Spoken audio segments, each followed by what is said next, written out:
Dear friends, this is Nishant Rastogi and you are watching CNRI.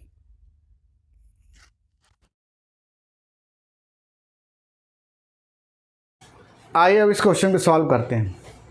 Question आपसे ये कह रहा है कि Zn plus Cu2 plus gives Zn2 plus plus Cu में ऑक्सीकारक तथा अपचायक पदार्थों के नाम लिखिए। यानी आपको ये बताना है कि Zn और Cu2 प्लस जो है ये ऑक्सीकारक है या अपचायक है, इनको आपको बताना है। तो चलिए सबसे पहले तो हम यहाँ पर रिएक्शन लिखते हैं। तो रिएक्शन में हमने लिखा कि Zn प्लस Cu2 प्लस और gives Zn2 plus plus Cu। अब देखो आपको दो चीज़ें यहाँ पर समझनी पड़ेंगी, एक तो होता है अपचयन, दूसरा ऑक्सीकरण।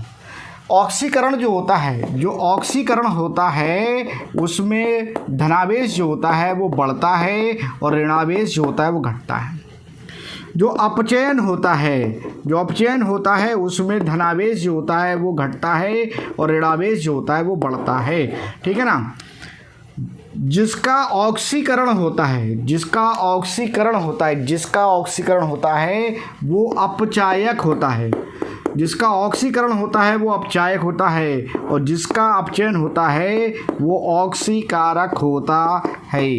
ठीक है ना। तो हमें यहाँ पे सबसे पहले ऑक्सीकरण और अपचयन देखना है और फिर ये देखना है कि किसका ऑक्सीकरण हो रहा है और किसका अपचयन हो रहा है, उस हिसाब से हम ऑक्सीकारक अपचायक बता देंगे।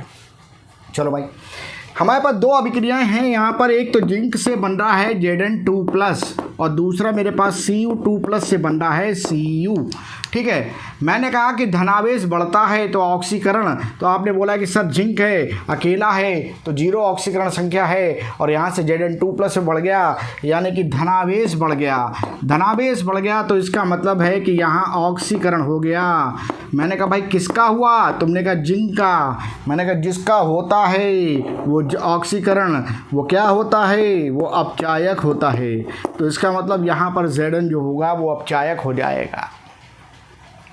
फिर तुमने बोला कि सर Cu2 प्लस से Cu बदल गया यानी जीरो में आ गया। मैंने कहा क्या हुआ, तुमने बोला प्लस चार्ज घट गया तो क्या हो गया, अपचयन हो गया। तो किसका हुआ, तो इसका अपचयन हुआ। तो जिसका अपचयन होता है वो क्या होता है, तो वो ऑक्सीकारक होता है।